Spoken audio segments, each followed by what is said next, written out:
soa indray eto anatin'izao fandaharana momba ny fifidianana tolotry ny seni izao.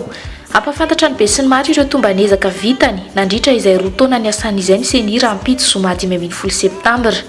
Ny votoatiny sy ny tanjona anaovana izany no zarainay aminao ato anatin'ny fandaharana. Anasanantsika anaraka hatramin'ny farany. Manazava bebe kokoa momba izany avy hatrany ary ny filohan'ny seni Rakotomanana Hery.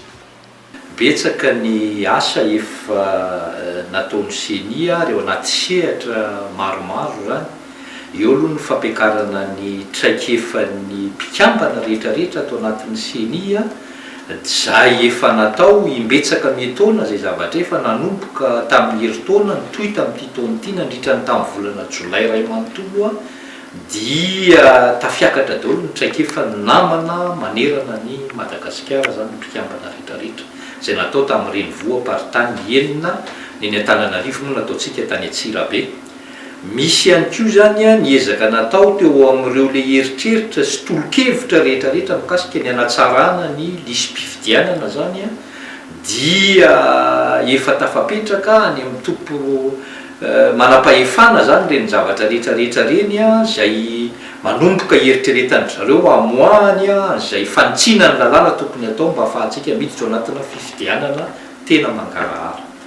Fa eo ihany koa ny lisym-pifidianana zany zay nisy ezaka ngeza be nataontsika tamin'ity satria niakatra be da be ny isan'ny mpifidy ary mbola hotohizany zay ezaka zay ny amin'ny fanavozana isa-taona manaraka eo zany dia ny fametrahana nyreny lisym-pifidianana rehetrarehetra reny manerana amin'ny fokotany manerana ny Madagasikara zany zay ezaka ngeza be zay ary miantoka ny mangarahara be da be zay etsona ny mpifidy mba hijerevana dieny zao zany an'izany lisym-pifidianana zany asa nataon'ny seni daholo.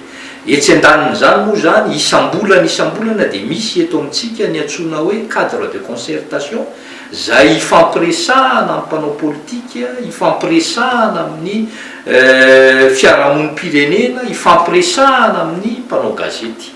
Azo lazaina ihany koa ny fanatrehan'ny seni eo amin'ny resaka iraisam-pirenena zavatra isan-tokony na fampiakarana traikefa na eo amin'ny fomba fanaraha-maso sy fijerevana amin'ny fifidianana isan-tokony manerana an'izao tontolo zao zany zavatra rehetrarehetra zany asa nitranga teto amin'ity seni ity daholo. Betsaka be ihany koa moa zany ny ezaka zay atao mikasika ny resaka fitezana sy fanetanana ny mpifidy zany eo amin'ny zavatra isan'ny tokony eo amin'ny fisoratana ao anatin'ny lisym-pifidianana eo amin'ny fitezana mba hoe andeha hifidy ny olona rehefa tonga ny fotoam-pifidianana zany zay ampiakatra ny taux de participation ahatsara ny ampamaritoerana ny fitondram-panjakana zay ho avy eo zany. Mangarahara ny fomba fiasa araka ny nambaran'ny filohan'ny seni antony zao fampahafantarana ampahibe maso ny tombanezaka ireo asa vita izao. Ny seni zany amin'ny votoatiny dia manana didy ampafantatra ny zavatra rehetrarehetra amin'ny ataony amin'ny vahoaka.